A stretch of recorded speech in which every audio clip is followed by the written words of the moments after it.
Барлықтарыңызға сәлем. Столдың сәні болатын әрі өте дәмді пирожныйларды менімен бірге жасап көріңіздер. Менің басқа да видеоларымды жіберіп алмас үшін лайк басып, каналыма тіркеліп кетіңіздер. Бізге қажетті заттар өте қарапайым. Жұмыртқа, осы 3 жұмыртқаны мен жақсылап ақ болғанша дейін миксерлеп шықтым. Және ақырын аз-аздан қантымызды қосып отырып, пышный масса болғанша дейін араластырамыз. 10 минут көлемінде миксерлаған дұрыс.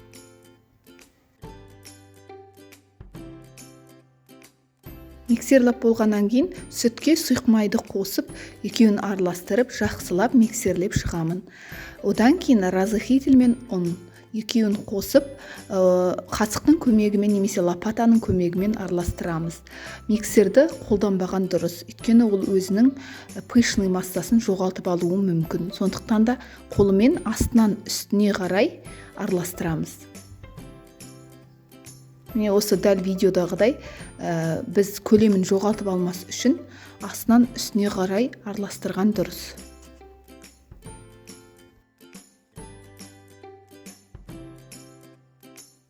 Қоюлау сметанаға ұқсас тесто пайда болады. Осыны кез келген формада пісіре беруге болады. Диаметрі маңызды емес. 25 минут көлемінде менде осындай пирог пайда болды. Өте жұмсақ, нәзік пирог пайда болды. Осыны суығаннан кейін жақсылап осылай қолымызбен үгетіп шығамыз.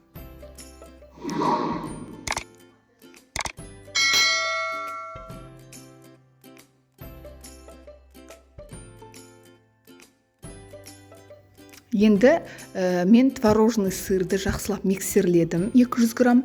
Оған сахарный пудраны қосып, осы жаңағы үгеткен тестамызға қосып, екеуін жақсылап қолымен тағы да араластырып шығамыз.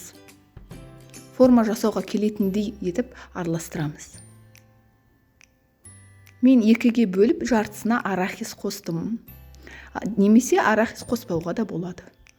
Жақсылап форманың ішіне нығыздап саламыз.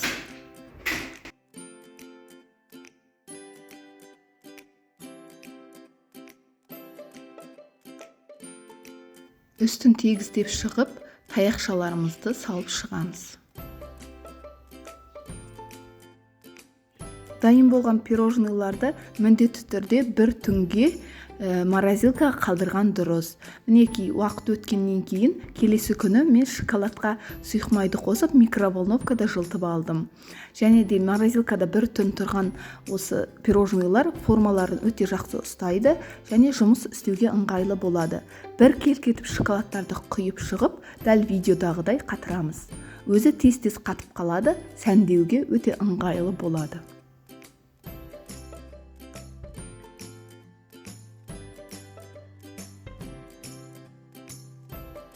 Қалған шоколадқа мен арахисті пайдаландым. Арахисті қосып, 1-2 уыстай қосып араластырдым.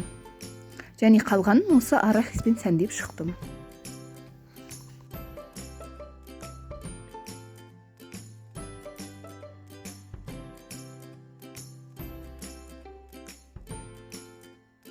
Сәндеу өз еркілеріңізде. Шоколады қатпай тұрған кезде әртүрлі жемістер қойып сәндеуге болады.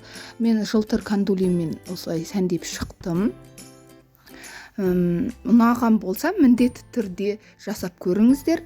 Мені қолдап, лайк басып, міндетті түрде каналыма тіркеліп кетіңіздер. Өте керемет болып шығады. Столдың әдемі болып көрінеді, әрі өте дәмді. Міндетті түрде жасап көруге кеңес беремін.